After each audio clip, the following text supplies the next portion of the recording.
Alors, bonjour à tous. Donc, on se retrouve pour le début du chapitre sur la chimie organique. Alors, la chimie organique. Dans organique, on entend organisme. Et dans organisme, un organisme, c'est un être vivant. Donc en fait, la chimie organique, ça va être la chimie du vivant, car tous les organismes vivants s'organisent autour de la molécule de carbone.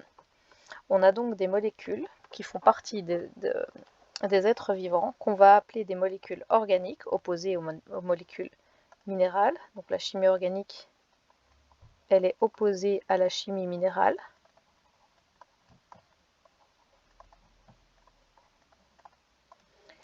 Et c'est ce qu'on appelle des hydrocarbures, c'est-à-dire des molécules qui sont composées principalement de H et de C. Alors principalement des H et de C, mais pas que. Par exemple, si on descend dans ces quelques exemples que je vous ai mis, eh bien on voit qu'on a des N, on a des oxygènes ici, et il va y encore y avoir d'autres molécules comme des atomes de phosphore, de soufre, donc c'est une histoire de quantité. La majorité des atomes présents vont être des H et des C, mais il y a d'autres atomes qui vont pouvoir venir dans ces molécules et qu'on va découvrir par après. Alors, la chimie du carbone, c'est donc la chimie qui va s'intéresser à la matière organique qui s'oppose à la matière minérale. La matière organique et la matière minérale, on en a déjà parlé en première et en deuxième lors des chaînes alimentaires et du cycle du carbone. Alors, dans le cycle du carbone, on a un gros réservoir de carbone qui est le CO2 présent dans l'atmosphère, et ça, c'est du carbone qui est minéral. Ensuite, le carbone organique, on en a partout dans les êtres vivants, donc les arbres, les plantes, les vaches, les gens. Tout ça, c'est du carbone qui est organique. La question, c'est comment est-ce que le carbone qui est minéral passe dans le carbone qui est organique. Eh bien ça se fait via les végétaux et la photosynthèse. Photosynthèse dont on a déjà parlé et dont vous avez parlé surtout au cours de bio, qui est le fait que 6 CO2 de l'atmosphère réagissent avec 6 H2O pour donner du glucose, C6H12O6, et 6 molécules d'oxygène.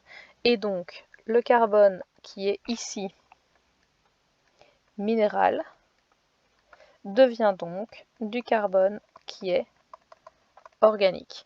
Pour rappel, le carbone organique est donc du carbone qui appartient à un être vivant, qui est attaché à des tissus de cet être vivant.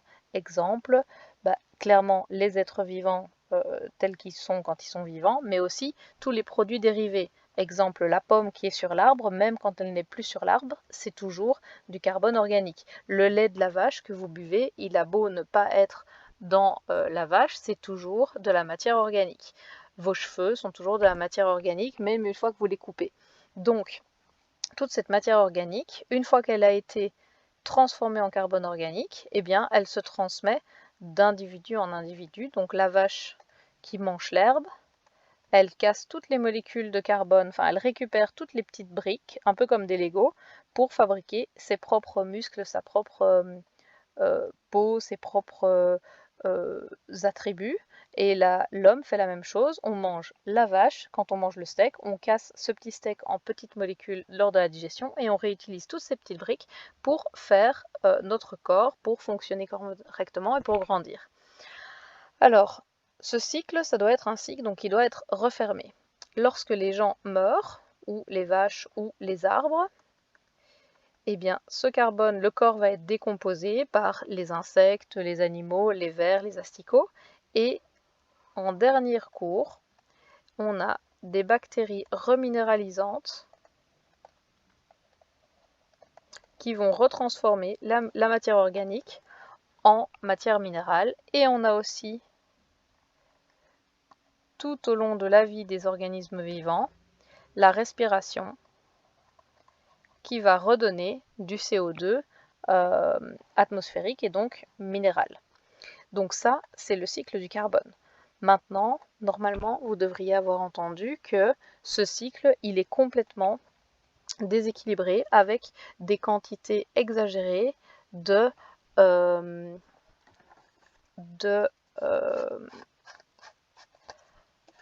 carbone qui sont émis dans l'atmosphère. Alors pourquoi est-ce que cette quantité de carbone sont émises dans l'atmosphère? C'est parce que depuis la révolution industrielle, on a relâché des grosses quantités de CO2 en brûlant des hydrocarbures fossiles. Alors, ces hydrocarbures fossiles, d'où ils viennent? Les hydrocarbures fossiles, donc qui sont en gros le pétrole, c'est des immenses forêts qui ont été engloutis à un moment donné lors de glissements de terrain par exemple, ou de tremblements de terre, ou lors de la formation d'une nouvelle mer. Donc on s'est retrouvé avec des forêts tout entières qui se sont retrouvées ensevelies en dessous de sédiments qui se sont accumulés au cours du temps. Dans ce milieu, on a une absence d'oxygène. Donc la décomposition de ces matières organiques ne peut pas se faire comme d'habitude avec les petites bêtes qui viennent manger et décomposer et réduire en petits morceaux pour que les bactéries puissent s'y attaquer. Donc la matière organique est restée comme ça et s'est accumulée avec une pression et une température qui ont augmenté au fur et à mesure que les sédiments se sont enfoncés dans les couches de sol. Et à un moment donné, les conditions de pression et de température ont été telles que la matière organique s'est décomposée et a formé 3 dérivés. Des dérivés solides, des dérivés liquides et des dérivés gazeux, tels que le pétrole, le charbon pour les dérivés solides et le gaz naturel. Ce sont donc des quantités de carbone qui ont été stockées, depuis des milliers d'années dans le sol, et donc des quantités énormes. Et lors de la révolution industrielle, quand on est venu chercher ces réserves fossiles et qu'on a commencé à les extraire pour les brûler, ce qui s'est passé, c'est qu'on a augmenté la quantité de CO2 produit, ce qui a déséquilibré le cycle du carbone et produit plus de CO2 que ce que le cycle est capable d'en fixer via la végétation. Alors, jusque-là, ce ne serait pas un problème, sauf que le CO2, il est responsable de l'effet de serre. Et donc, l'effet de serre, c'est ce qui se passe dans votre voiture quand elle est garée au soleil. On a l'intérieur de la voiture, et ça, c'est l'habitacle qui représente ici l'atmosphère. Et dans cette atmosphère, on a tout plein de CO2. Ce qui se passe, c'est que le soleil, il va réchauffer la Terre. Tout objet qui chauffe va absorber la chaleur et va réémettre un autre type de rayonnement qui sont les infrarouges. Les infrarouges, c'est des rayonnements qu'on ne voit pas à l'œil nu, qu'on peut voir avec des lunettes thermiques par exemple, et qui sont qui émettent de la chaleur. Donc quand on voit la nuit une silhouette en infrarouge, c'est parce que cette silhouette émet de la chaleur. Donc les infrarouges vont être réémis de la Terre et vont retourner dans l'espace. Sauf que le CO2, il va absorber les infrarouges et en réémettre dans toutes les directions, y compris une partie dans l'espace.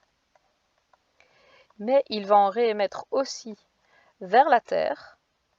Et donc ces infrarouges vont faire ping-pong entre la Terre et l'atmosphère et donc augmenter la température ici de l'atmosphère et permettre à la température sur Terre d'être ce qu'elle est.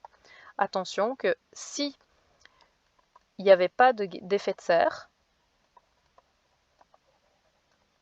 donc si l'effet de serre n'existait pas, la température sur Terre serait plus basse que 0 degré Celsius. Ce qui veut dire que si la température était plus basse que 0 degré Celsius, on n'aurait pas d'eau liquide.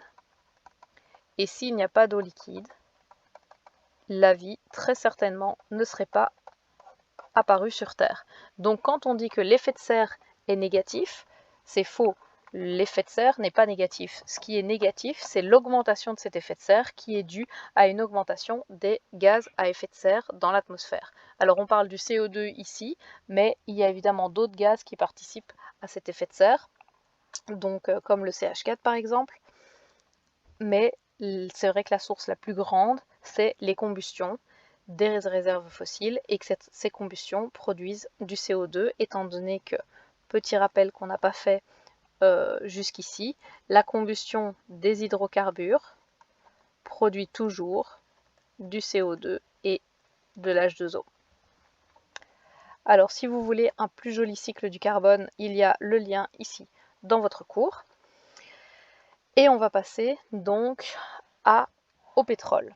Alors le pétrole, comme on vient d'expliquer que il était produit par des grandes quantités de matières organiques qui se sont décomposées dans des conditions particulières, principalement donc des forêts ou des algues et du plancton qui se sont vus enterrés en grande quantité. Sa composition au pétrole, c'est tout plein de mélanges d'hydrocarbures. Et ça, c'est important pour le moment.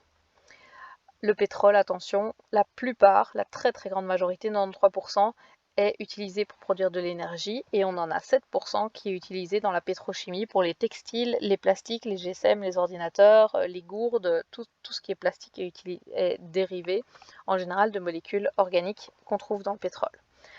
Alors le point important ici, étant donné que ce pétrole est un mélange d'hydrocarbures et que tous ces hydrocarbures ne servent pas à la même chose, on va devoir séparer ces constituants. C'est ce qu'on appelle le raffinage du pétrole. Donc le pétrole, c'est ce qu'on vous dit ici. Comme ils ne servent pas tous à la même chose, on va devoir séparer tous ces constituants. Alors quand on descend dans ce tableau, la longueur de la chaîne de carbone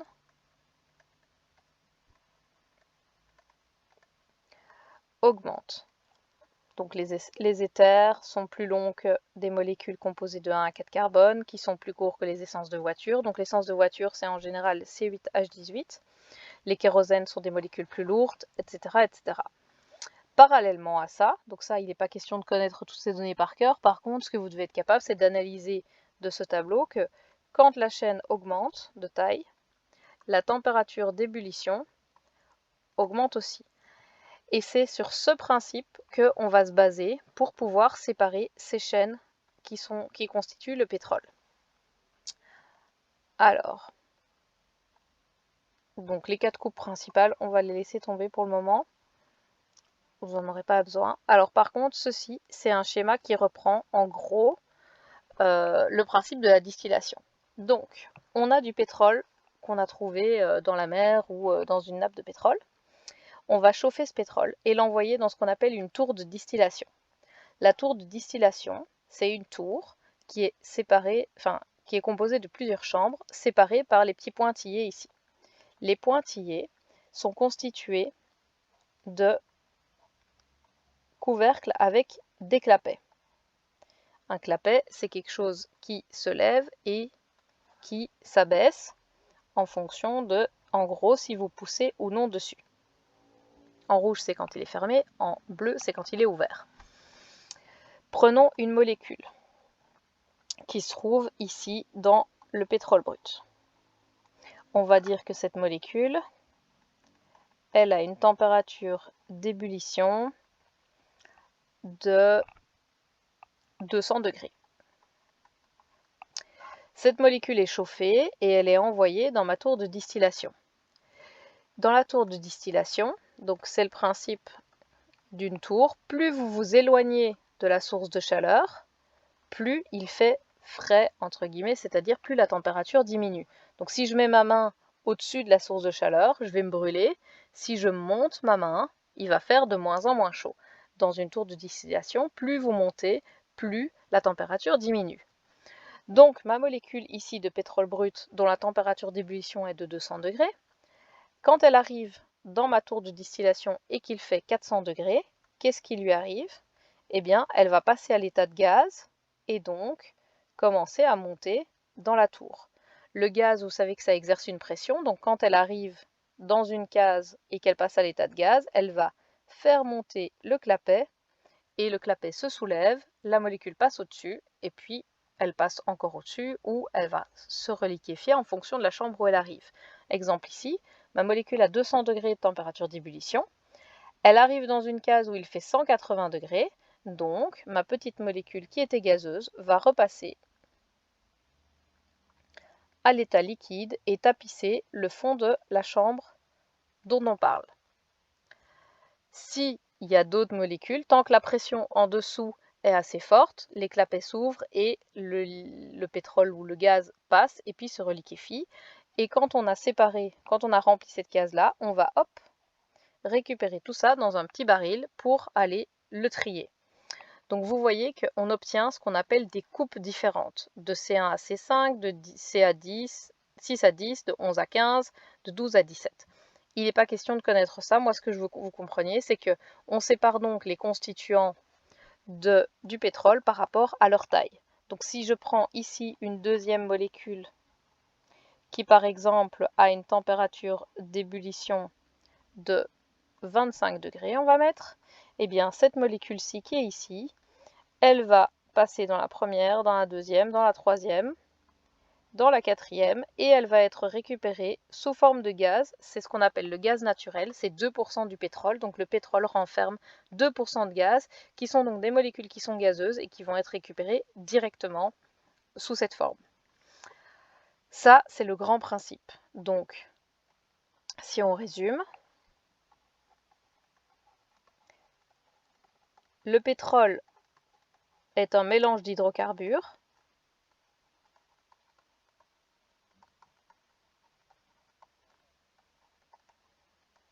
qui ne servent pas tous à la même chose.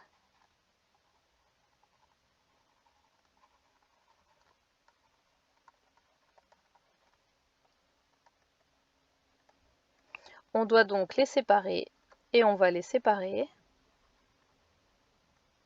sur base de leur température d'ébullition, c'est-à-dire sur base de leur longueur, vu qu'on a vu que les deux étaient liés.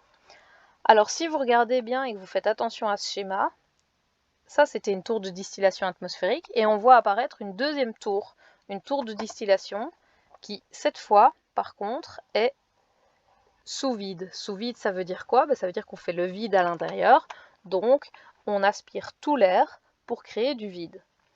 Et là on va devoir, pour comprendre l'intérêt de cette tour, revenir à l'équation des gaz parfaits qu'on a vue très vite en quatrième, PV égale nRT, qui disait que la pression fois le volume d'un gaz était égale à la quantité du gaz fois sa température, dépendant d'une certaine constante R. Alors, je vous rassure, vous n'allez pas devoir faire de calcul, on va juste utiliser l'équation pour comprendre le principe. PV est égal à nRT, et on s'est rendu compte qu'en fait, toute température d'ébullition d'une substance dépendait de la pression atmosphérique qui était appliquée à cette substance. C'est pour ça que si vous allez à la montagne, l'eau ne bout pas à 100 degrés, elle bout à moins de 100 degrés parce que la pression atmosphérique est diminuée à la montagne. Si la pression diminue, alors la température d'ébullition d'une substance va diminuer aussi. Alors, prenons une troisième molécule. On va prendre une petite molécule verte dont la température d'ébullition est de 450 degrés Celsius.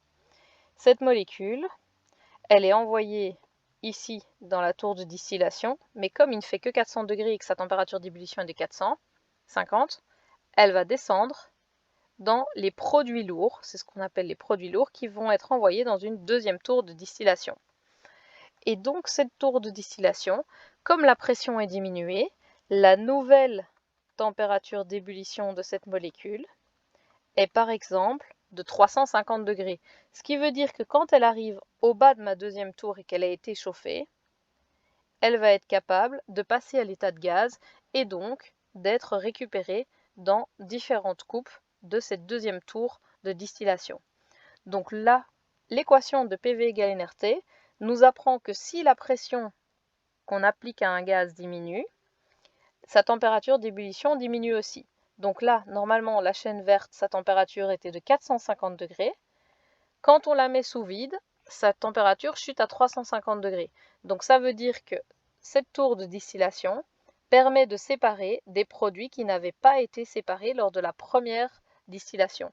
Donc là, on perdrait en fait 45% du pétrole, on le perdrait si on ne l'envoyait pas dans la tour de distillation. Dans la deuxième tour, pardon. Il y a toujours une partie donc des composés qui restent des composés lourds et qui ne sont pas séparés, et c'est ce qui fait l'asphalte sur les routes. Donc l'asphalte et le goudron des routes est fait avec les résidus du pétrole qu'on n'arrive pas à séparer. Donc le premier point, c'était qu'il fallait comprendre que le pétrole était séparé sur base de la longueur des chaînes et de la température d'ébullition. Le deuxième point est que la tour sous vide permet de séparer des composés qui ne l'avaient pas été dans la première.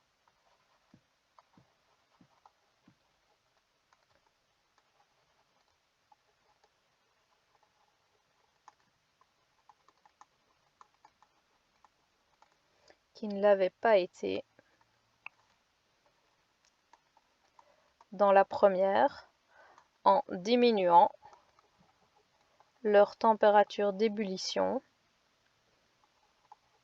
avec la diminution de la pression. Donc c'est vraiment les deux grands principes que je veux que vous compreniez par rapport à la distillation du pétrole et donc son raffinage. Je ne vais pas vous demander de connaître le schéma par cœur, je veux vraiment juste que vous ayez compris les principes, c'est-à-dire qu'on sépare le pétrole parce qu'il est composé de tout plein de chaînes différentes, qu'elles ne servent pas à la même chose, et on base cette séparation sur leur température d'ébullition et donc leur longueur. Et la tour sous vide permet de séparer des composés qui ne l'avaient pas été dans la première.